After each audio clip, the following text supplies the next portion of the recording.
कर्म करो ऐसे भाई तुम, पड़े न फिर पछताना, पड़े न फिर पछताना।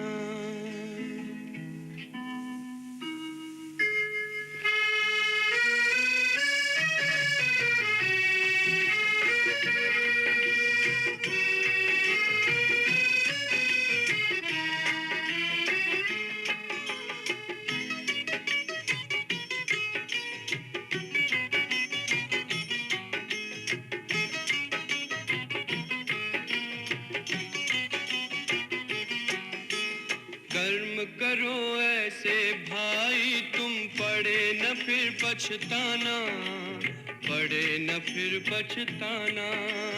कर्म करो ऐसे भाई तुम, पड़े न फिर पछताना, पड़े न फिर पछताना। एक दिन तो धर्मराज को पड़ेगा मुख दिखलाना, पड़ेगा मुख दिखलाना। एक दिन तो धर्मराज को पड़ेगा मुख दिखलाना, पड़ेगा मुख दिखलाना। कर्म करो ऐसे भाई तुम, पड़े न फिर पछताना, पड़े न फिर पछताना। कर्म करो ऐसे कर्म करो, कर्म करो ऐसे कर्म करो।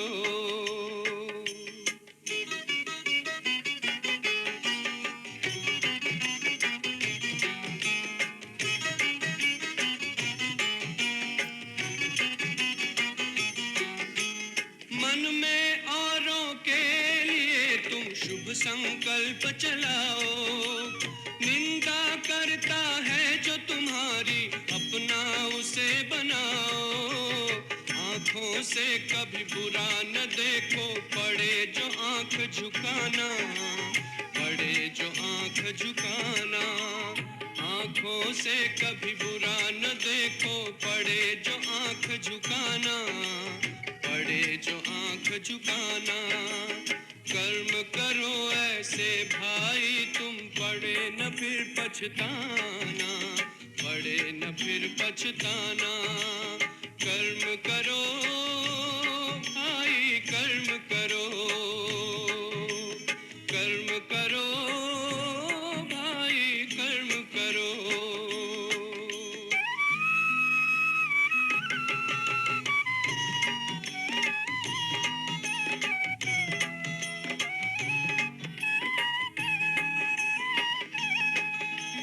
मुख से औरों को दुख देने वाले बोल न बोलो, अपने मुख से ज्ञान रतन भंडारे अब तुम खोलो। कानों से कभी सुनो न ऐसा, पड़े जो कान कटाना, पड़े जो कान कटाना। कानों से कभी सुनो न ऐसा, पड़े जो कान कटाना, पड़े जो कान कटाना। कर्म करो ऐसे भाई तुम, पड़े न फिर पछताना, पड़े न फिर पछताना। कर्म करो ऐसे कर्म करो, कर्म करो ऐसे कर्म करो।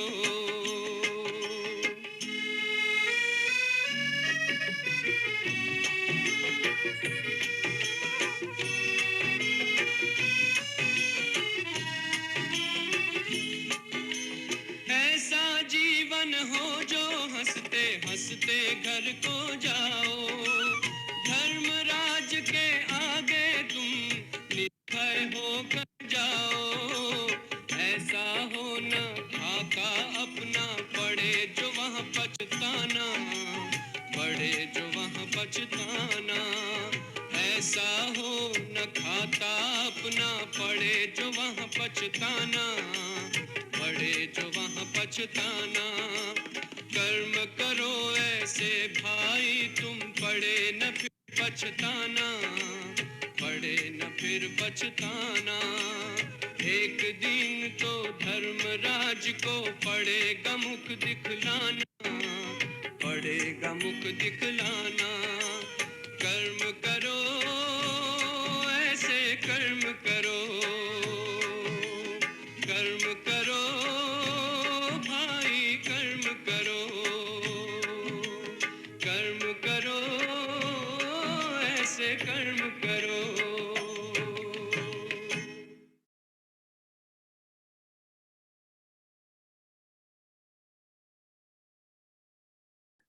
ओम शांति।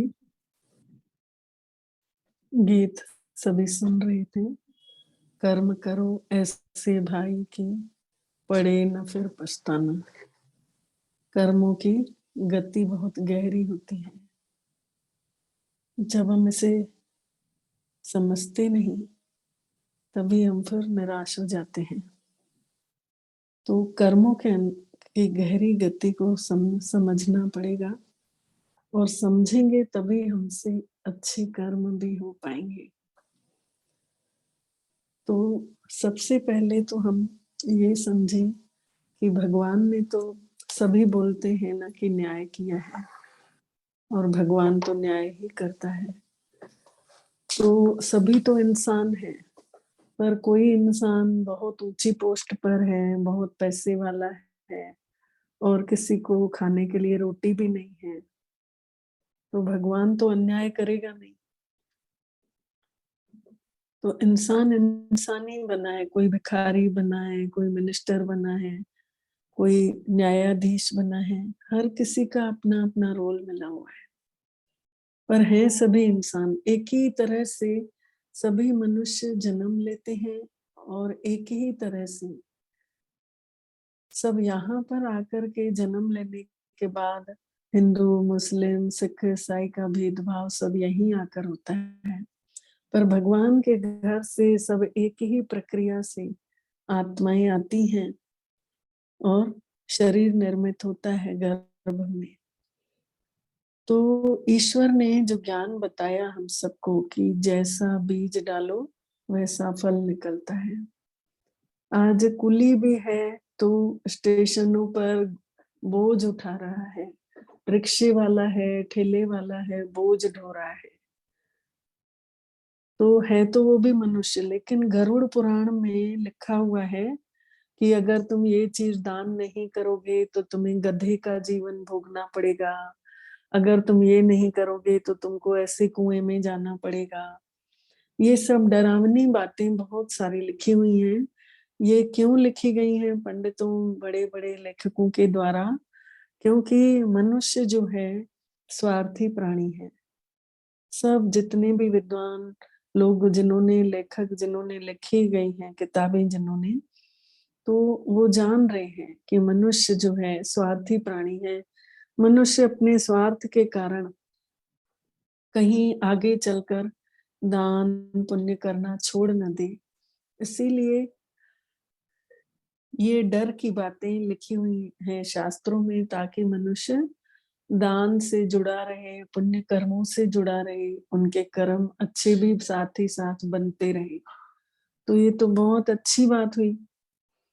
अब दूसरी बात ये है कि जैसे किसी मिनिस्टर के यहाँ बच्चे का जन्म हुआ तो उसको सोने के चम्मच से दूध पिलाया जाता है, और किसी गरीब के घर में अगर बच्चा जन्मा तो उसको दूध भी नसीब नहीं होता है। आप सबने ऐसे देखा होगा। तो ऐसे भी भगवान तो न्याय नहीं करेगा, लेकिन उसके पूर्व जन्मों के कर्म ऐसे होंगे उस आत्मा के, इस वजह से वो ऐसे घर में जाकर के जन्म लेता है। और कोई बच्चा तो जन्म से ही लूला लंगड़ा अंधा पैदा होता है, तो उसने इस जन्म में तो गर्भ में कोई ऐसे कर्म किए नहीं, तो वो क्यों ऐसा पैदा हुआ? तो जरूर उसके पूर्व जन्मों की गति चल रही है, उस वजह से वो ऐसा पैदा होता है। तो देखा जाए, और आज की डेट में कुत्ते कभी कारों में घूमते हुए दिखते हैं, कभी कहाँ उनको आइसक्रीम खाने को मिलता है, कहीं ब्रेड खाने को मिलता है। कुत्तों का जीवन इंसानों के जीवन से अच्छा, और इंसानों का जीवन बहुत ही बदतर जीवन। ऐसा तो भगवान नहीं करेगा, लेकिन ये सब चीजें जो हैं, सब कर्मों के पर आधारित चल रही हैं। जैसा बीज वैसा फल। तो जैसा जिसने कर्म किया उस आधार पर उसको उस जन्म जीवन मिला ऐसे परिवार में। तो जैसे किसी का प्रश्न था मेरे पास कि ना कुत्ते को आजकल इतना लाड़ प्यार से रख रहे हैं, तो उसने ऐसा कौन सा कर्म किया? जो कुत्ता भी तो जानवर है, लेकिन उसको उसने ऐसा कौन सा कर्म किया? तो कई एक आप कुत्तों को भी देखे होंगे कि जो मंदिरों के बाहर पड़े रहते हैं और उनको और कुछ लड़ाई झगड़े से भी मतलब नहीं। उनको प्रसाद कोई भी आते जाते डाल देते हैं, उसको खाते हैं, शांति से पड़े रहते हैं। उनको कितना भी भगाओ फिर आकर के वो मंदिर के बाहर ही पड़े रहते हैं। तो ऐसे कुत्तों का जीवन, जिनको भजन भगवान के कानों में पढ़ते रहते हैं, तो उनका जीवन भी संवर जाता है, सुधर जाता है और अगला जन्म जाकर के वो ऐसे मालिक के यहाँ पहुंच जाता है जहाँ उसकी पालना बहुत अच्छे से होती है। कहने का भाव ये है कि हर इंसान के अपने कर्म साथ में जाते हैं। और दूसरी बात यह है कि भगवान ने जो ज्ञान बताया कि जैसा बीज बोएंगे वैसा फल मिलेगा। अगर आज आम का बीज डालते हैं फिर सोचें हम चीकू खाने को मिले, तो ऐसा तो मिलेगा नहीं। क्यों नहीं मिलेगा? धरती तो वही है, खाद भी वही है, पानी भी वही है, धूप भी वही है, हवा भी वही है। फिर एक बीज से दूसरा फल क्यों नहीं निकलता? क्या कारण है? क्योंकि हर बीज की अपनी अपनी विशेषता है। इसी तरह आत्मा भी एक बीज है, और आत्मा का बीज जब एक बार मनुष्य योनि में चला गया तो वो दूसरे जन्म में जानवर कैसे बनेगा? मनुष्य मनुष्य योनि में ही जन्म लेता है, कोई कुत्ता बिल्ली गाय बकरी नहीं बनता। क्योंकि हर बीज की अपनी विशेषता है। मनुष्य आत्माओं की अपनी विशेषता है जो जानवरों की नहीं है, और जो जानवर आत्माओं की विशेषता है वो मनुष्यों में नहीं है। एक बार जब मनुष्य योनि में आत्मा को डाल दिया गया तो वो फिर मनुष्य योनि में आएगी। मनुष्य आत्मा की विशेषता क्या है कि उसमें एक्स्ट्रा समझ की शक्ति है। वो 10 साल तक अपने बच्चों के बारे में सोचेगा कि उसके बच्चे क्या खाएंगे, बच्चे के बच्चे क्या खाएंगे, उसके लिए इकट्ठा करेगा। लेकिन एक जानवर कल क्या खाएगा, शाम को क्या खाएगा, यह भी नहीं सोचेगा। मान लीजिए उसमें बुद्धि है, लिमिटेड है। मनुष्य की बुद्धि बहुत ज्यादा है। तो ये अंतर हुआ। एक तुरंत जन्म लिया हुआ गाय का बछड़ा उसे पानी में रख दें तो वो क्या करेगा? तैरता है वो। लेकिन मनुष्य के बच्चे को रखो तो वो डूब जाएगा। तो जो जानवर के में विशेषता है वो मनुष्यों में नहीं है। और जानवर और पक्षियों के लिए भी कहा गया है, अगर कोई प्राकृतिक प्रकोप होने वाले होते हैं तो उनको पहले ही पता चल जाता है। जैसे सुनामी आई थी तो उस समय इतने मनुष्य मरे, लेकिन जानवर एक भी नहीं मरे थे। क्यों? क्योंकि जानवरों को प्राकृतिक प्रकोपों का पहले ही पता चल जाता है, वो उस जगह से दूर चले जाते हैं। तो ये उनकी विशेषता हुई ना। जबकि मनुष्यों को पता ही नहीं चलता है, जबकि उनमें बुद्धि भी है, सेंस भी ज्यादा है। इसीलिए कहा जाता है कि हर बीज अपनी अपनी विशेषता लेकर आता है। हर बीज का महत्व अपना होता है। एक बीज से दूसरा फल नहीं निकलता है। और एक जस्टिस जो थे, एक ज्यूरिस्ट, उसमें मैंने कॉन्फ्रेंस में सुना था। तो श्री आदर वो थे कृष्णा अय्यर जी आए हुए थे उस समय। उन्होंने ये बात बताई कि सजा सुनाने के बाद खूनी को वहां भेजा जाता है जहां और खूनी होते हैं, और चोर को वहां भेजा जाता है जहां और चोर रहते हैं। तो उनकी आपस में बातचीत होती है। चोर से चोर मिलेगा तो बातचीत क्या करेगा? पूछेगा ना कि तुम कैसे पकड़ाए गए, हाँ, वो मैं मिसबिहेव करो। तो फिल्म तुम कैसे पकड़ाए गए, तेरा क्या हुआ था, फिर अंदर ही अंदर दोनों की दोस्ती हो जाती है, फिर दोनों की फ्रिक्वेंसी मिलेगी, दोनों दोस्त बन जाते हैं। ऐसे ही खूनी को खूनी मिलता है तो उनकी भी फ्रिक्वेंसी मिल जाती है, वो भी दोस्त हो जाते हैं। तो कर्मों का उल्टा रियलाइजेशन नहीं होता कि मैंने गलत कर्म किया है, बल्कि वो एक दूसरे का सपोर्ट करने लगते हैं, और सपोर्ट करके उस जुर्म को बढ़ावा मिलता है वहां रहने से। उसमें कोई चेंजेस नहीं आते, रियलाइजेशन खूनी को नहीं होता कि हाँ मैंने गलत किया है। ऐसा क्यों? वो कृष्णा अय्यर जी बोल रहे थे कि ये चीज गलत है भारत में, कि जब कोई खून करता है तो उसको फिर खूनियों के साथ रख दिया जाता है, कोई चोर चोरी करता है तो उसको चोरों के साथ रख दिया जाता है। तो फिर चोरी को कहाँ से हम लगाम लगा पाएंगे? वो तो और एक नया नया प्लान लेकर के बाहर निकलते हैं जेल से, फिर और नए नए अपराध करते हैं। तो ऐसे तो परिवर्तन होगा ही नहीं ना संसार में।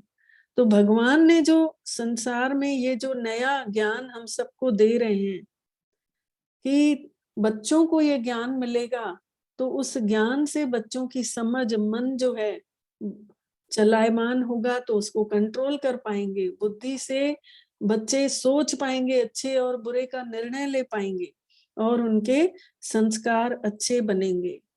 तो मनुष्य योनि में ही मनुष्यों को ये समझ भी आती है कि हमें कोई ऐसा कर्म नहीं करना चाहिए जिससे किसी को दुख हो या किसी को चोट पहुंचे। आज मनुष्यों में कितना टेंशन है, क्या जानवरों को होता है टेंशन? वे तो मस्त अपना जीवन जीते हैं, उनको तो कोई टेंशन नहीं। और मनुष्यों को बार बार फीलिंग आती है, किसी ने कुछ कह दिया तो मूड ऑफ हो जाएगा, उदास हो जाते हैं, खुशी गायब हो जाती है। खुशी गायब होती है तो उदासी का फिर क्या है? ये सब सजा ही तो है। टेंशन के कारण हार्ट अटैक हो जाता है। और ये भी बताया गया है कि जानवर जो है, जानवर योनि में ही जाएगा। क्यों? अब देखिए, गेहूं को हम धूप में जब सुखाते हैं तो उसमें से घुन निकल के अपनी जान की रक्षा करता है ना, बचता है। अगर उसको जाना है, उसको ये पता रहे कि हाँ भाई मेरे को मनुष्य योनि मिलेगी, तो फिर तो वो धूप में भागे ही नहीं। उसको अपनी जान प्यारी है, हर किसी को अपनी जान प्यारी है, चाहे जानवर हो, चाहे पक्षी हो, चाहे इंसान हो। मतलब कि मनुष्य मनुष्य योनि में ही बीज डल गया। गाय, कुत्ते, बिल्ली, घोड़े का आम की गुठली बोएंगे तो आम का ही पौधा निकलेगा, इमली की बोएंगे तो इमली का निकलेगा। ऐसे ही आत्मा जब मनुष्य योनि में से निकली तो फिर दूसरे मनुष्य योनि में ही जाएगी। अब हम समझेंगे ये 84 जन्मों का जो बोली गई है बात, ये अभी मनुष्य मनुष्य योनि वाला हम अगले और उसमें और क्लियर करेंगे। पहले ये समझ लेते हैं कि 84 जन्मों की कहानी, जिसमें भारत में ही उत्थान और भारत का ही पतन दिखाया गया है। भारत कैसे उठता है। 84 जन्म बोले गए हैं सब में कि 84 लाख योनियां होती हैं, पर गुरु ग्रंथ साहब में बताया गया है कि 84 लख 84 बोला गया है, लाख 84 पढ़ा गया है। बोलने में और पढ़ने में बहुत अंतर दिखाया गया है। उसमें है लख 84, लख माने होता है पार करना, 84 को पार करना, और लाख 84 पढ़ा गया। तो लोगों ने समझने में कितनी, दोनों में कंफ्यूजन हो गया। तो बताया गया है 84 जन्मों का तो हिसाब है अपन के पास, लेकिन 84 लाख जन्मों का तो आज तक किसी ने भी नहीं बताया। लेकिन 84 जन्मों का हिसाब भगवान आकर के हम सबको बताते हैं। जो अपन ने कल पढ़ा था 84, उसमें सृष्टि चक्र परसों पढ़ा था, सृष्टि चक्र का ज्ञान, जिसमें स्वास्तिका बताई गई थी। उस स्वास्तिका में दिखाया गया था ना कि सत्युग, त्रेता, द्वापर, कलयुग। कंचन बहन वो फोटो आप चेंज कर दीजिए, 84 जन्मों वाली लगा दीजिए।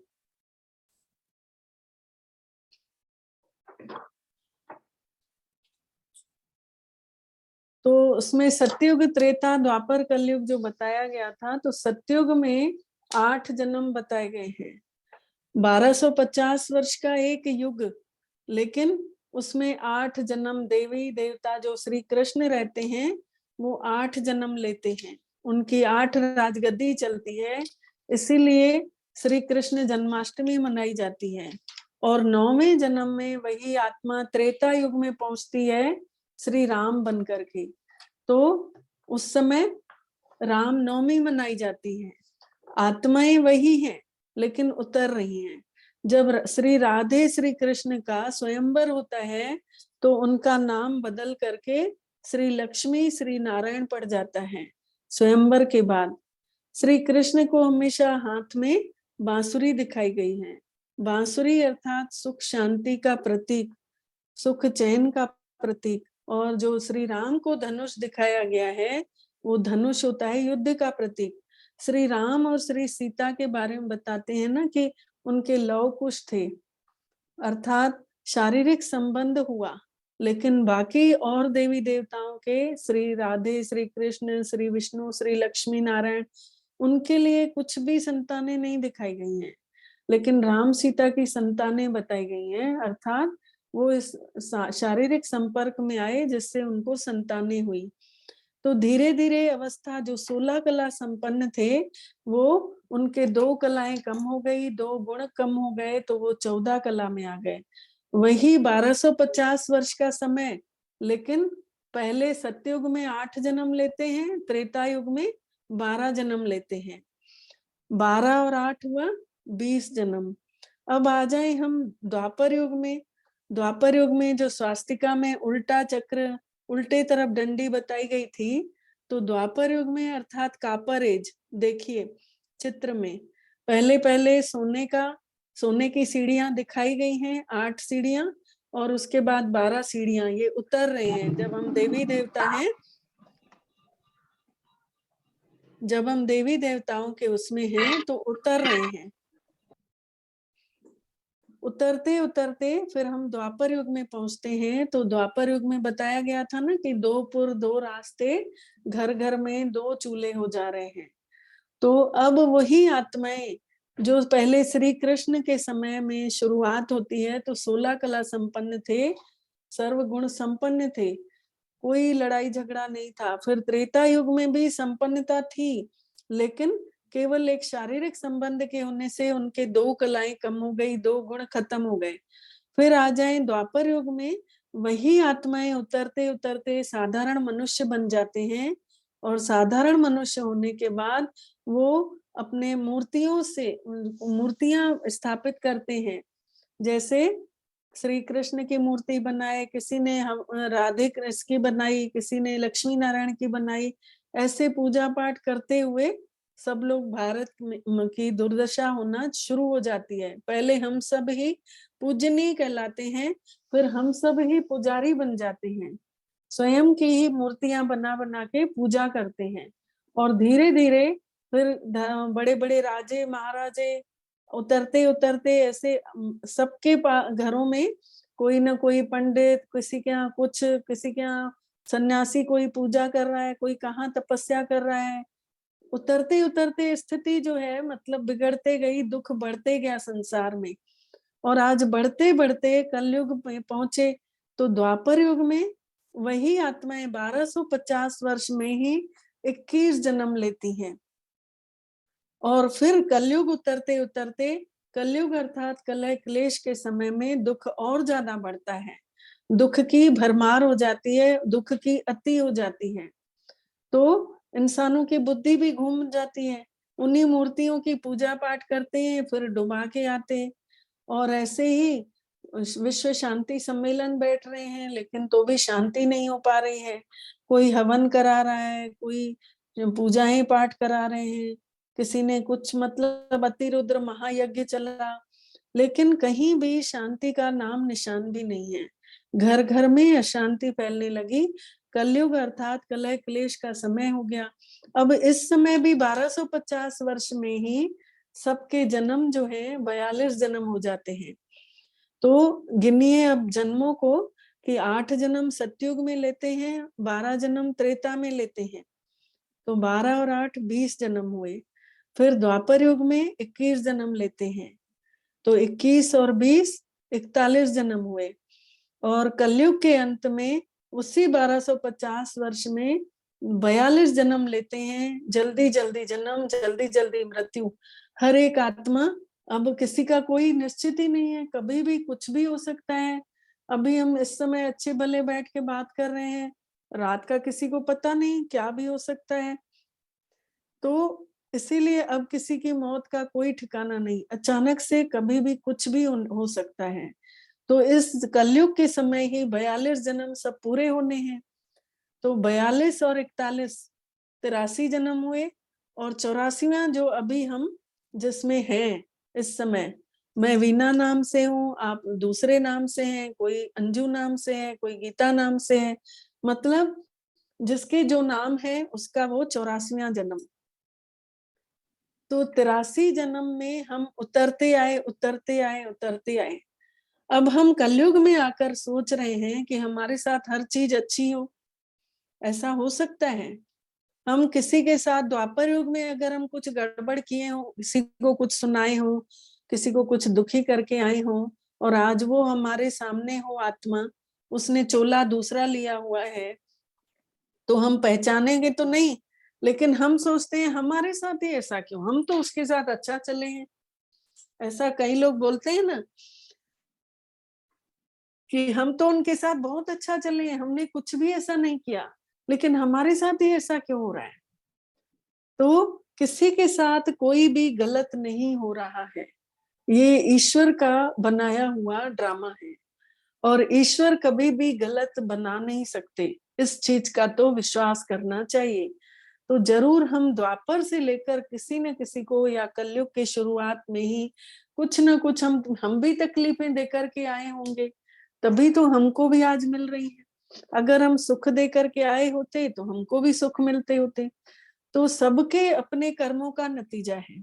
मतलब आज एक मिनिस्टर एक फोन करता है तो उसको करोड़ों रुपए आकर के लोग घर में बैठे दे के जाते हैं, और आज एक मजदूर बेचारा सुबेरे से लेकर रात तक मेहनत मजदूरी करता है, तो उसको 400-500 रुपए भी बड़ी मुश्किल से मिल पाते हैं। तो ऐसा क्यों? भगवान तो न्याय करेगा ना। तो उसने कभी न कभी, उस मिनिस्टर ने जो आज एक फोन से करोड़ों रुपए कमा रहा है, तो जरूर उसने पूर्व जन्मों में कहीं कुछ अच्छे कर्म भी किए हुए हैं, उसके कारण उसका कर्मों का बैलेंस बचा हुआ है, अच्छे कर्मों का। तो उसको घर बैठे स्वर्ग का जीवन जी रहा है, सुख शांति का। लेकिन फिर भी इस समय भले पैसे हैं लोगों के पास, लेकिन मन की शांति नहीं है। मन की शांति उन्हीं आत्माओं के पास है जो आत्माएं परमात्मा पिता से जुड़ चुकी हैं, जो आत्माएं परमात्मा पिता का ज्ञान ले रहे हैं, जो मेडिटेशन कर रहे हैं, उनका बस मन शांत है, बाकी सब लोग अशांत पड़े हुए हैं। तो ये हुई 84 जन्मों की कहानी। अब इसमें 8 जन्म वही सतयुग के, त्रेता के 12 जन्म, द्वापर के 21 जन्म, और कलयुग के 42 जन्म। अब आत्मा इस समय नरक का जीवन भी भोग रही है, सजाएं भी भोग रही है, लेकिन भोगते भोगते अब परमात्मा पिता इस समय साधारण बूढ़े शरीर में आकर हमें परम पिता परमात्मा वही ज्ञान हमें ब्रह्मा बाबा के द्वारा दे रहे हैं।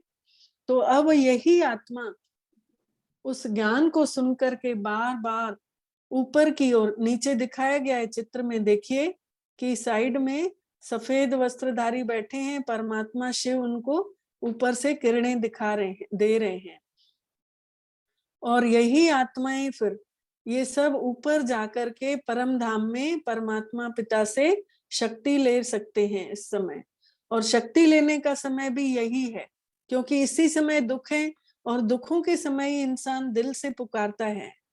जो आत्मा इतनी सुंदर होके आई थी, देवी देवता स्वरूप में थी, वही उतरते उतरते कलयुग के अंत में देखिए काला चित्र बताया गया है, आत्मा का काली हो गई है लेफ्ट साइड में। और राइट साइड में देखिए कि वो सफेद वस्त्रधारी बैठे हैं, और जो कि परमात्मा पिता के ध्यान में बैठे हैं। और यही आत्माएं जब ऊपर जाती हैं परम धाम में, परमात्मा पिता से जब शक्ति लेती हैं, तब इनको वो शक्ति मिलती है और ये आत्माएं शुद्ध बनती हैं, फिर से प्योर बनती हैं और फिर से सतयुग में उतरने के लायक बन जाती हैं, फिर से पूजनीय बनने के लायक हो जाती हैं। अभी वो भरने का समय अभी है, अपने आप को बनाने का समय अभी है, ये संगम का समय है। इस समय हम जितना चाहें अपने आप को बना सकते हैं। इस समय हम जितना चाहें अपने आप को दैवी गुणों से भरपूर कर सकते हैं। तो अपने ऊपर डिपेंड करता है कि हम कितना बार बार परमात्मा की स्मृति में कर्म कर रहे हैं या हम उनको भूल जा रहे हैं। अब हम अगला लेसन लेंगे कल्प वृक्ष के बारे में। कल्प वृक्ष लगाइए कंचन बहन। हाँ, जिसमें इस वृक्ष में दिखाया गया है कि जड़ में किसी भी पौधे के, कल्प वृक्ष क्यों बोला गया है, सबसे पहले तो ये बात समझें। कल्प अर्थात पूरे 5000 वर्ष का ये पेड़, 5000 वर्ष में क्या क्या संसार में इस पेड़ में बदलाव आए। जैसे जड़ के नीचे वाला तना मोटा होता है तो वो ज्यादा शक्तिशाली होता है, उससे ऊपर वाला थोड़ा कम शक्तिशाली, और ऊपर वाला थोड़ा और कम शक्तिशाली, और सबसे ऊपर वाला तो कमजोर होता है कि थोड़ा भी हवा तूफान आएगा उसके नए नए पत्ते जो निकले हुए रहते हैं वो गिर जाते हैं। तो ये कल्प वृक्ष में भी दिखाया गया है कि जड़ जितनी भी बोलते हैं मिट्टी के अंदर होगी उतना पेड़ मजबूत होता है। तो आज भगवान गुप्त क्यों है, इस बात को भी समझना चाहिए कि भगवान गुप्त क्यों रह गया। वो चाहते तो अपना दिखा सकते थे, चमत्कार कर सकते थे, हमें मेहनत क्यों करवा रहे हैं? क्योंकि मेहनत का फल मीठा होता है और हर किसी इंसान से मेहनत करवा के देख रहे हैं उसकी भावना कितनी है मेरे प्रति, भगवान के प्रति उसकी भावना कितनी है। बोलते हैं 2 अक्षर का लक, 2.5 अक्षर का भाग्य, 3 अक्षर का नसीब और 3.5 अक्षर की किस्मत। लेकिन मेहनत शब्द से ये सब छोटे हैं। कोई अगर बोले कि मेरे भाग्य में नहीं है, हम नहीं मान सकते। आप मेहनत करो, आपका भाग्य न चमके तो आप बोलिएगा। तो ये कहने की बस बात होती है कि मेरे भाग्य में नहीं है, ये सब बहानेबाजी होती है। भाग्य में क्यों नहीं होता? जो इंसान जितनी मेहनत करेगा उसी को उसी अनुसार फल भी मिलता है। देखा होगा आपने, गाड़ियों में लिखा रहता है मेहनत ही पूजा है, मेहनत का फल मीठा होता है। तो इसमें दिखाया गया है कि जड़ में वही साधारण मनुष्य बैठे हुए हैं जो सफेद वस्त्रधारी कल्प वृक्ष की जड़ों में, अर्थात भगवान गुप्त है, गुप्त रीति से आकर अपना कार्य करते हैं। गुप्त रीति से, नहीं तो सबको पता चल जाता, और आज पता चल जाता संसार में तो बड़े बड़े लोग क्या गरीबों को दर्शन करने देते? नहीं। उनका साधारण बूढ़े तन में आना ये भी एक परमात्मा पिता का ही ज्ञान देने का अनूठा तरीका है, जिसमें कि लोग, जिसको भावना होगी वो जुड़ेंगे, जिसको भावना होगी वो समझेंगे, और भावना का भाड़ा तो जरूर मिलता ही है। तो इसीलिए वो जड़ में दिखाया गया है, क्योंकि गुप्त रीति से भगवान का कार्य चल रहा है। गुप्त रीति से वो ब्रह्मा के तन में आए हैं और आकर के अपना कार्य कर रहे हैं। फिर सबसे पहले इस मनुष्य सृष्टि का तना दिखाया गया है, जड़ के बगल वाला, जिसमें देवी और देवता राधे कृष्ण दिखाए गए हैं। और राधे कृष्ण के समय संपूर्ण सुख शांति संसार में थी, अर्थात वो तना मजबूत था। सबके मन जो थे शक्तिशाली मन थे, क्योंकि पॉजिटिविटी बहुत थी। और धीरे धीरे ऊपर का तना फिर थोड़ा सिल्वर कलर का दिखाया है, नीचे का गोल्डन कलर का, फिर ऊपर का बीच वाला सिल्वर कलर का, जिसमें राम सीता दिख रहे हैं। अर्थात श्री राम और श्री सीता का राज्य आया तो 2 कलाएं कम हो गई, जो अभी बताए थे आपको। तो 2 कलाएं कम होने से, उनके शारीरिक संपर्क स्थापित होने से ये तना थोड़ा कम मजबूती में दिख रहा है। फिर उसके आगे टहनियां आ गई। फिर देवी देवता जो एक धर्म था, एक ही तना था, उसमें अलग अलग धर्म पंथों के लोग आ गए। बुद्ध द्वारा बौद्ध धर्म स्थापित हुआ, शंकराचार्य द्वारा संन्यास धर्म स्थापित हुआ, क्राइस्ट द्वारा क्रिश्चियन धर्म स्थापित हुआ, इब्राहिम द्वारा इस्लाम धर्म स्थापित हुआ, ऐसे अनेक अनेक, जैसे गुरु नानक द्वारा भी सिख धर्म स्थापित हुआ। अनेक अनेक गुरु आते गए, ये टहनियां निकलते गई। तो जो एक ही देवी देवता धर्म के लोग थे वो टहनियों में बट गए, और फिर टहनियों में भी पत्ते पत्ते दिखाए गए हैं।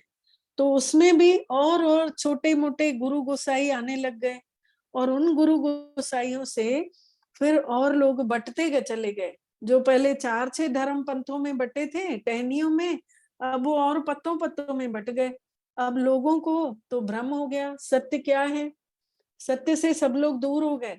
सच्चाई किसे कहते हैं? सत्य क्या है? परमात्मा, कैसे हम उसको सत्य स्वरूप माने? तो उस चीज से सब दूर हो गए। अब अंत में दिखाया गया है, लास्ट में पौधे पेड़ के ब्रह्मा खड़ा है ऊपर, सबसे ऊपर देखिए काला तना, और उसके ऊपर ब्रह्मा खड़ा है।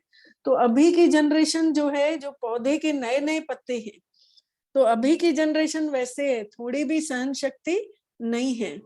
और थोड़ी भी सहन शक्ति नहीं होने से आप थोड़ा भी कुछ मुंह से निकालो, बच्चे नाराज हो जाते हैं, कुछ न कुछ बोल देते हैं, या घर छोड़ के जाने के लिए तैयार, या टेंशन, या चिड़चिड़ापन, मतलब खालीपन आ गया लोगों में, क्योंकि सच्चाई से दूर हो गए, परमात्मा पिता से दूर हो गए। जो पहले देवी देवता धर्म के थे, गुणवान थे, धीरे धीरे उनके गुण खत्म हो गए। गुरु लोग अपने ही आप में फंसा के रखने लग गए। किसी ने परमात्मा पिता का सत्य परिचय नहीं बताया, और न ही आत्मा का परिचय बताया। तो ये सारा मनुष्य सृष्टि रूपी झाड़ कमजोर होते चला गया। अब उस कमजोर झाड़ को परमात्मा पिता ने ऊपर से देखा कि ये सब मनुष्य कमजोर होते जा रहे हैं। तब उनको अंत समय पे फिर मनुष्यों के दुख दर्द देख करके फिर से उतरना पड़ा, और उतर करके इस सृष्टि में आकर अपना ये देवी देवता धर्म फिर से स्थापन करने के कार्य में परमात्मा पिता ब्रह्मा बाबा के द्वारा करवा रहे हैं। अब इस मनुष्य सृष्टि का वृक्ष का अंत, इस मनुष्य सृष्टि रूपी झाड़ का सृष्टि का विनाश 3 तरह से बताया गया है। एक तो जो नेचुरल कैलमिटीज हो रही हैं, कभी सुनामी लहर आई, कभी बादल फटा, कभी ट्रेन एक्सीडेंट हुआ, ऐसे करके जो भी प्राकृतिक प्रकोप हो रहे हैं, एक वैसे संसार का विनाश। दूसरा, घर घर में कलह क्लेश चल रहे हैं, कोई न कोई बात पे, छोटी मोटी बात पे बड़े बड़े झगड़े हो जा रहे हैं, खूना खूनी पर उतर जा रहे हैं। और तीसरा, जो मिसाइल्स बने हुए हैं, जो यूरोप वासियों ने जो बनाए हैं मिसाइल्स, वो कभी न कभी तो आखिर चलाएंगे ही। अभी तो भगवान ने उनकी बुद्धि को रोका हुआ है, क्योंकि उनको अब ये समझ आ गई है, अगर हम इसको चलाएंगे तो हम स्वयं भी खत्म हो जाएंगे, इसीलिए वो अभी रुके हुए हैं। तो संसार का विनाश 3 तरह से होना है।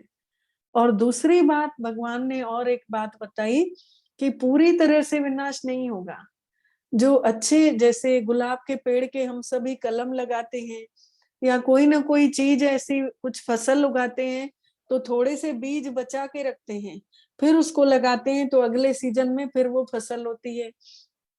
तो ऐसे ही जो अच्छे लोग होंगे संसार में, उनसे मनुष्य सृष्टि की शुरुआत होनी है। और मनुष्य सृष्टि की जब उनसे शुरुआत होगी, तो अच्छे लोगों की दुनिया से शुरुआत होने से अच्छे लोग बढ़ते जाएंगे। तो ये भगवान का कार्य गुप्त रीति से चल रहा है, सब में नहीं लिखा है, न किसी शास्त्र में ये बातें हैं, न किसी और उसमें बताई गई हैं। हाँ, गुरु ग्रंथ साहब में ये बातें लिखी हुई हैं कि मनुष्य से देवता किए करत न लागी बात, कि मनुष्य से देवता बनने में समय नहीं लगता, अगर 1 सेकंड भी किसी ने आत्मा का बोध कर लिया, ये गुरु ग्रंथ साहब में लिखा हुआ है।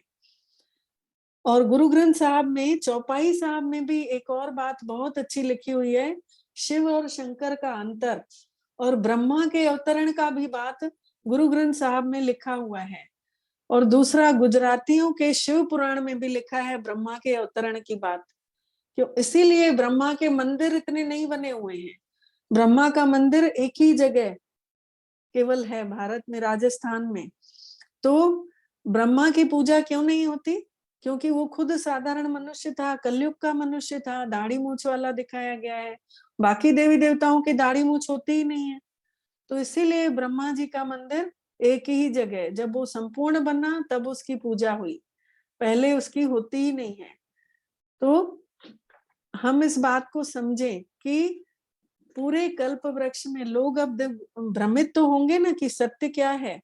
सत्य से सभी दूर हो गए, और दूर हो गए तो सत्य की पहचान देने परमात्मा पिता को आना पड़ा।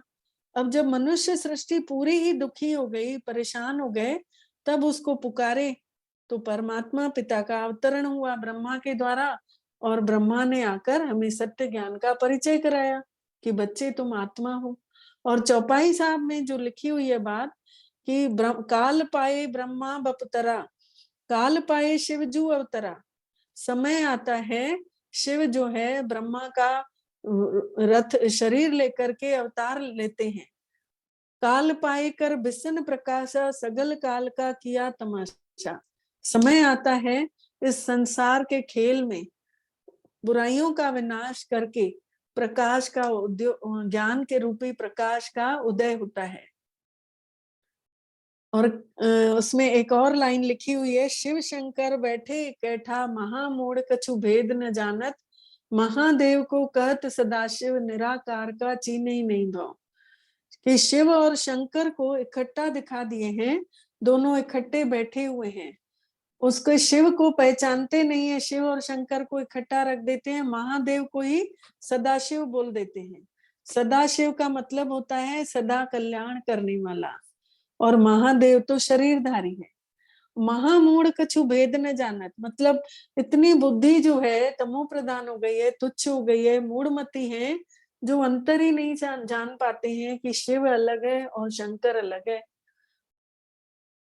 तो निराकार का चीन ही नहीं भाव, अर्थात निराकार परम पिता परमात्मा को पहचानते ही नहीं है, और केवल उसको बस गाते आ रहे हैं। तो गुरु ग्रंथ साहब की वाणी में भी मैं कहूंगी, जो भी शास्त्र पढ़ते हो, कोई गीता पढ़ता होगा, कोई भागवत पढ़ता होगा, कोई किस भी धर्म से जुड़ा हो, बाइबल क्यों ना पढ़ा हो, कोई गुरु ग्रंथ साहब पढ़ा हो, लेकिन जो भी आप पाठ करते हो, चाहे सुखमनी साहब का हो, चाहे जपजी साहब का हो, लेकिन आप लोग उसको ध्यान से करिए।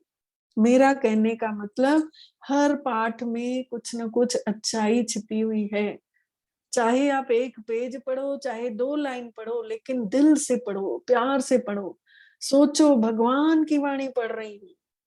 बस केवल ये बात मन में सोच करके जब पढ़ेंगे तो आपको उसी बात का अर्थ क्लियर होगा। सच्ची दिल पर साहिब राजी, भगवान राजी हो जाता है सच्ची दिल वालों के ऊपर। तो जब हम सच्ची दिल से उसका पाठ करते हैं, सच्ची दिल से उस पर नियम कोई भी लेते हैं, तो हमारे ऊपर वो खुश हो जाते हैं। तो मैं कहूंगी कोई भी शास्त्र बुरा नहीं है, हर शास्त्र अच्छा है, हर शास्त्र में अच्छी बातें लिखी हुई हैं, पर उसको समझ के पढ़े। ये नहीं कि तोते के जैसे रटना है, बस नहीं। मंत्र जाप रट लिए, कुछ मंत्र का अर्थ पता ही नहीं। तोता भी क्या बोलता था कि शिकारी आएगा, जाल बिछाएगा, दाना डालेगा, जाल में फंसना नहीं चाहिए, और फंस भी जाता है, उसके बाद भी वही गाते रहता है। ऐसे ही आज इंसान की दुर्दशा हो चुकी है, बुराइयों में फंसा हुआ है। बुराई नहीं करनी चाहिए, रोज रोज बोलता है विषय विकार मिटाओ, पाप हरो देवा, लेकिन वो मिटाने आया हुआ है, विकारों को हरने आया हुआ है, पाप हरने आया हुआ है, लेकिन अभी कोई भी भगवान की बात को महत्व नहीं देते हैं। तो सबसे बड़ी बात है सच्ची दिल और साफ दिल रख करके हम परमात्मा पिता का स्मरण करें, तब हमारा कल्याण निश्चित है। तो अब किसी को कोई क्वेश्चन हो तो पूछ सकते हैं, तो आगे फिर हम मेडिटेशन करवाएंगे।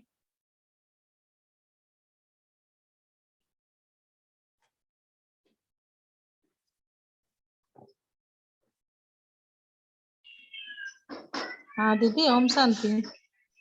हाँ ओम शांति। दीदी मैं ना पहले ना इनके साथ ना राजस्थान गई हुई थी।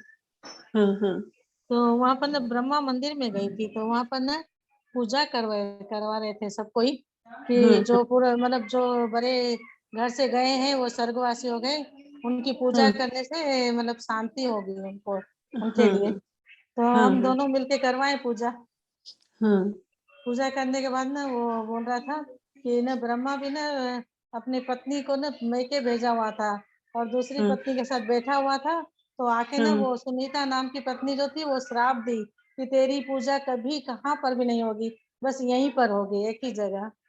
अच्छा, हाँ पर पर ना ब्रह्मा जी के मंदिर ना एक ही जगह इसीलिए बना हुआ है क्योंकि ब्रह्मा पहले पूजनीय नहीं था। दादा लेखराज जब था तो हाँ विकारों हाँ। में फंसा हुआ था, उस समय ब्रह्मा नहीं बना था। जी जी। जब ब्रह्मा बनता है तब वो पूजनीय बनता है, जब संपूर्ण ब्रह्मा हो जाता है, मेहनत करता है अपने आप से, आत्मा अच्छा। अनुभव करके जब परमात्मा पिता को याद करता है। और हम्म। उसका जो वर्णन है ना कि एक पत्नी थी दूसरी उठाई, तो हाँ हाँ। ये भी संगम युग की बातें, उनके ऊपर दोष तो लगे थे ना, कलंक तो लगे थे। हाँ कलंक तो अगर कलंक नहीं लगे होते तो आज कृष्ण को क्यों बोलते कलंकीधर, कृष्ण के ऊपर भी कलंक लगे ना। तो वैसे हाँ। ही ब्रह्मा के ऊपर भी कलंक लगे, वो लोग सोचने लगे इतनी कन्याएं माताएं इसके न उसमें फंस गई हैं, लेकिन उनको पता नहीं था कि इसके तन में भगवान आते हैं और भगवान आकर इनको दृष्टि देते हैं, तभी ये कन्याएं माताएं उनके पीछे भाग रही हैं। तो ये सच्चा ज्ञान है। सत्य ज्ञान को समझने में गहराई है, बहुत गहरा ज्ञान है। और जब समझ में आता है तब ही ये बुद्धि खुलती है कि हाँ ये बात सत्य क्या थी। नहीं तो लोग तो ब्रह्मा कुमारी इसको ही कितना गलत बोलते थे कि दादा लेखराज ने ऐसे ऐसे कन्याओं को भगाया, माताओं को लिया, लेकिन हाँ बाबा ने कोई ऐसा कर्म किया क्या, कोई गंदा कर्म किया क्या? सबको आज तक अनुभव है। कितने दिनों से कई लोग मुरली सुन रहे हैं, मुरली सुनते सुनते लोगों के फोन आ रहे हैं कि हमारे में बहुत परिवर्तन आ गया है। तो ये कैसे हो सकता है? और ये क्योंकि हमारी वाणी नहीं है, ये भगवान के उच्चारे हुए डायरेक्ट महावाक्य हैं जिसको मुरली बोलते हैं। हाँ तो दीदी। ब्रह्मा के ऊपर भी लांछन लगे हैं, लेकिन वो सत्य घटनाएं तो कोई नहीं बता पाएंगे, केवल ज्ञानी आत्मा ही बता पाएंगे ना सत्य बात क्या है। भक्ति में तो ऐसे बोला ही गया है, पूजा पाठ करवाएं। हाँ सही बात। हाँ, हाँ। और किसी को कुछ पूछना हो तो।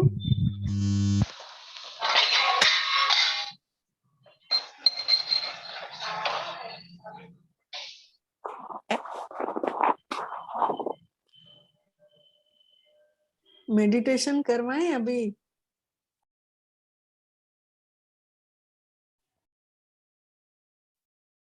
जी दीदी। हाँ, अनुभव करें स्वयं को,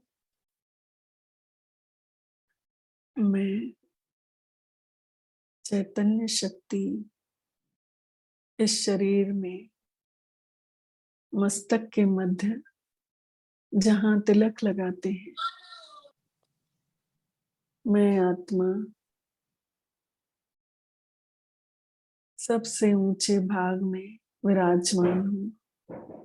स्वयं को देखें, मैं प्रकाशवान हूँ। अनुभव करें, मैं शक्तिशाली परमात्मा की सच्ची संतान हूँ। मैं आत्मा अपने मीठे घर को भूल गई थी, इस रंग बिरंगे संसार में उलझ गई थी। अब मुझे मेरे पिता का परिचय मिल गया है। मुझ आत्मा को खुद का परिचय मिल गया है। मैं आत्मा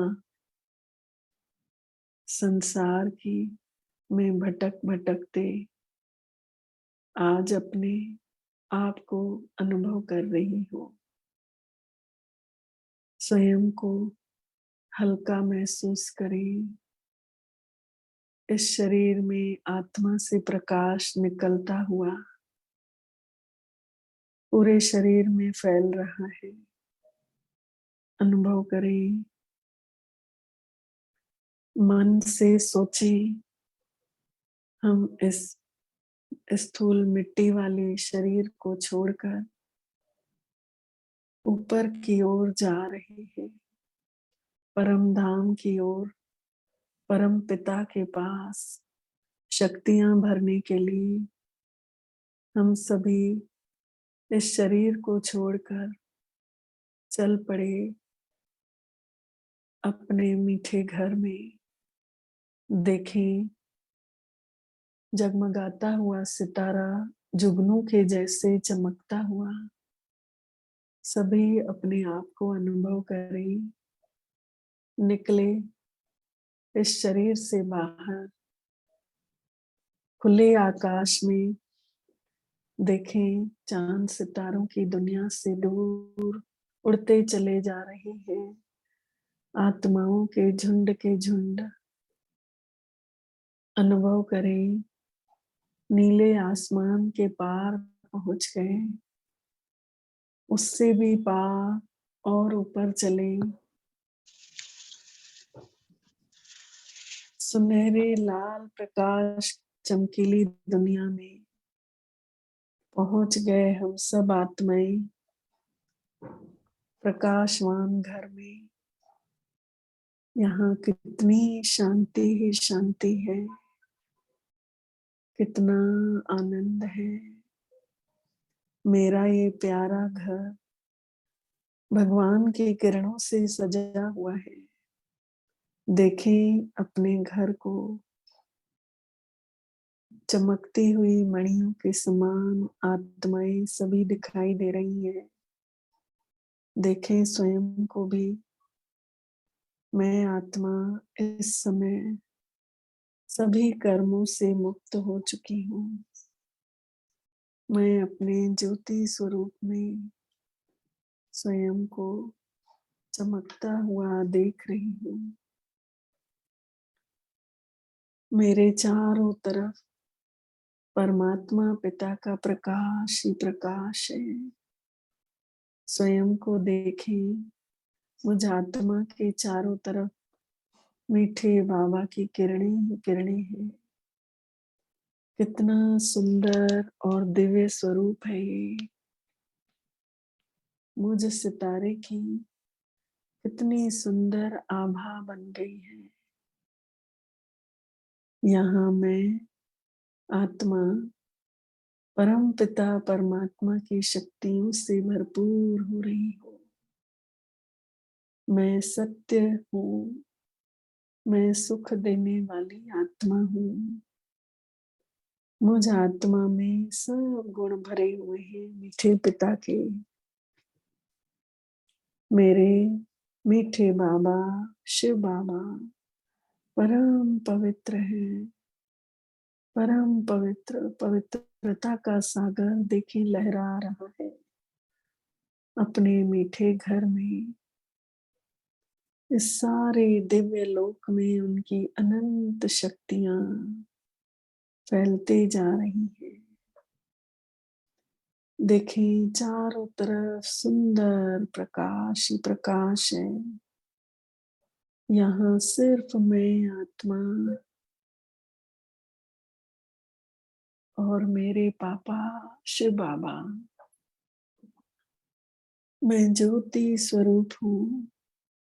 मैं अपने परम ज्योति मीठे बाबा को निहार रही हूँ। देखें, बार बार देखें, मीठे पिता को देखें। परम तेजस्वी शिव बाबा के मैं सामने बैठी हूँ। अपने मीठे घर में मैं भगवान के साथ हूँ। मैं कितनी सौभाग्यशाली आत्मा हूँ जो आज मैं भगवान के साथ हूँ। प्राणेश्वर मेरे जीवन दाता मुझे अपनी किरणों में समा रहे हैं, समेट रहे हैं, गले लगाना चाह रहे हैं। उनका कितना निस्वार्थ प्यार है। उनका पवित्र प्रकाश मेरे अंदर समाते जा रहा है। मैं आत्मा बीज के रूप में दिखाई दे रही हूँ। उनकी किरणों को देखें समाते हुए। मुझ आत्मा में भगवान की शक्तिशाली किरणें समा रही है। मैं आत्मा पवित्रता का अनुभव कर रही हूँ। धीरे धीरे मुझ आत्मा की प्योरिटी बढ़ती जा रही है। मेरे अंदर की कमियां, कमजोरियां, जन्म जन्म की मैल उतर रही है। देखें स्वयं की मैल को निकलते हुए। इस अखंड प्रकाशवान संसार में मैं भगवान के पास उनके प्यार में खो चुकी हूँ। मैं शक्तिशाली बनते जा रही हूँ। भगवान की शक्ति से मेरी कमजोरियां सब खत्म हो रही हैं। उनकी शक्तियां मुझे शक्तिशाली बना रही है। मैं आत्मा अपने पिता के स्वरूप के जैसी दिखाई दे रही हूँ। प्यारे बाबा, ओ मेरे मीठे बाबा, आपकी ये शक्तिशाली किरणें मुझे भी आपके जैसा बना रही है। मैं आत्मा भी तेजोमय बन गई हूँ। मेरी भी आदतें बदलते जा रही हैं। मेरे पूर्व जन्मों के पाप कर्म सब खत्म हो रहे हैं। मैं आत्मा हीरे के जैसे चमकने लगी हूँ। चमकती हुई मणि, मैं आत्मा निर्मल हूँ, पावन हूँ, शुद्ध हूँ, सत्य स्वरूप हूँ। मैं शांत हूँ। मैं प्रेम से भर चुकी हूँ, भगवान के प्यार से। मैं भी निस्वार्थ प्यार से भर गई हूँ। स्वयं को देखें, मेरा स्वरूप भगवान की शक्तियों से लबालब भर गया है। आहा, मेरा देवत्व जग रहा है। मेरे अंदर दैवी गुण प्रवेश होते जा रहे हैं। अनुभव करें और कुछ नहीं सोचें। केवल परमात्मा पिता के गुण किरणों के रूप में देखें। मेरे अंदर समाते जा रही है। मैं आत्मा गुणवान होते जा रही हूँ। अपने आप को देखें, भगवान की किरणों को भरते हुए देखें। शक्ति स्वरूप बाबा का, और मैं आत्मा भी बाबा की बच्ची भी शक्ति स्वरूप। देखते ही देखते भगवान ने मुझे अमर बनने का वरदान दे दिया। भाग्य विधाता स्वयं वरदाता भगवान मुझे अपने जैसा वरदानी स्थिति का अनुभव करा रही है। मैं अविनाशी आत्मा हूँ।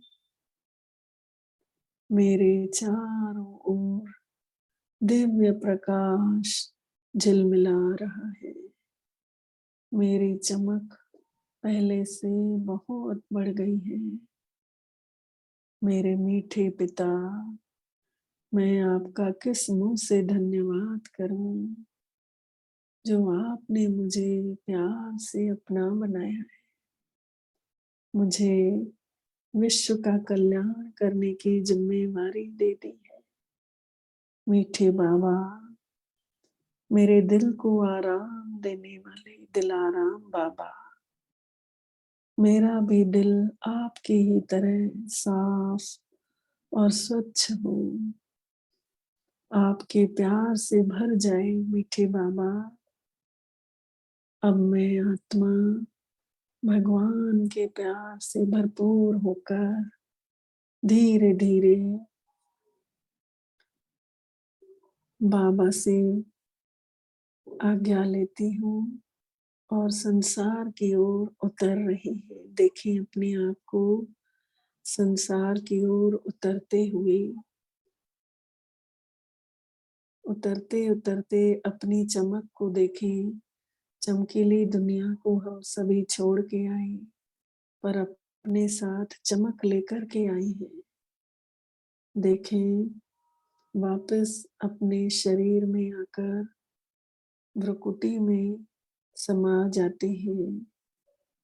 मेरा अंग अंग शीतल हो गया है।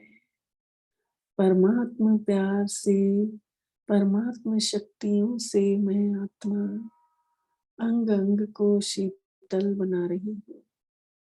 मेरे दिल में दिलाराम भगवान बस गया है।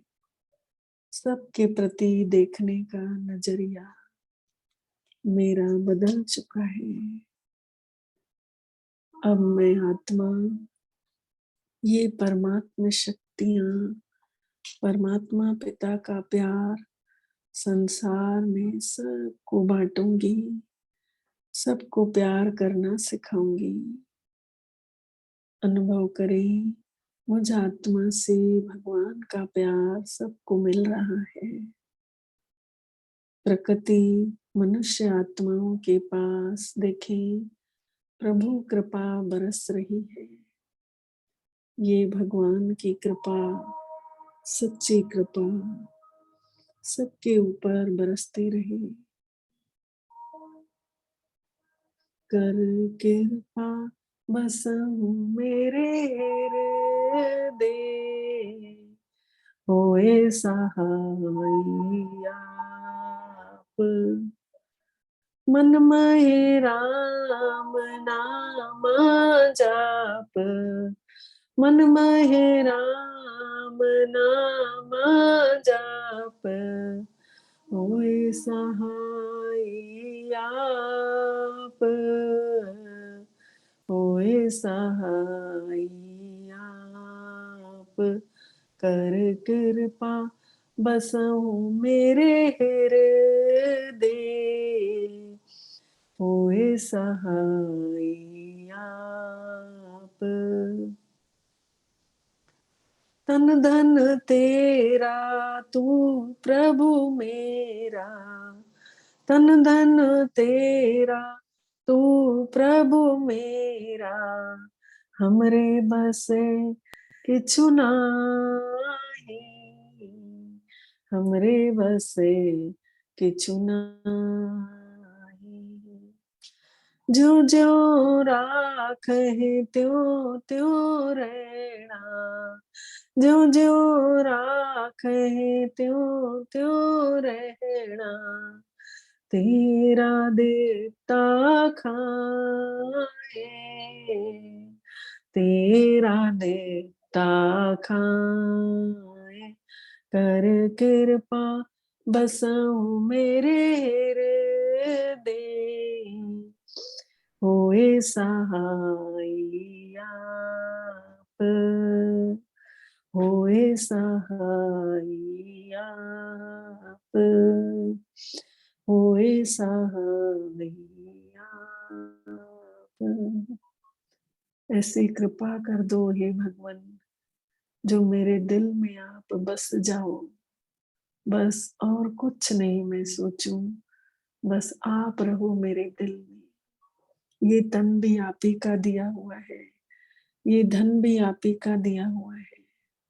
बस इस मन में आप बस जाओ, मुझे कुछ नहीं चाहिए। अब अनुभव करें, मेरी स्थिति सुखदाई और आनंदमय बन गई है।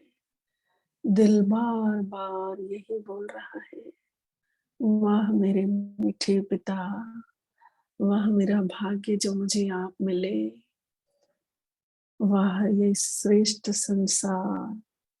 अब इस संसार में मुझे जीना सरल लग रहा है।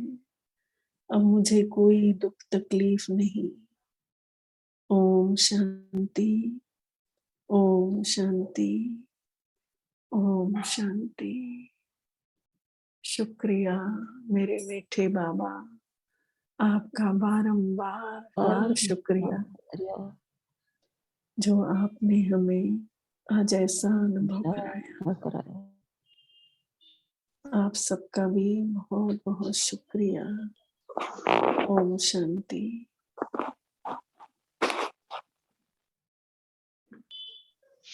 ओम शांति। ओम शांति।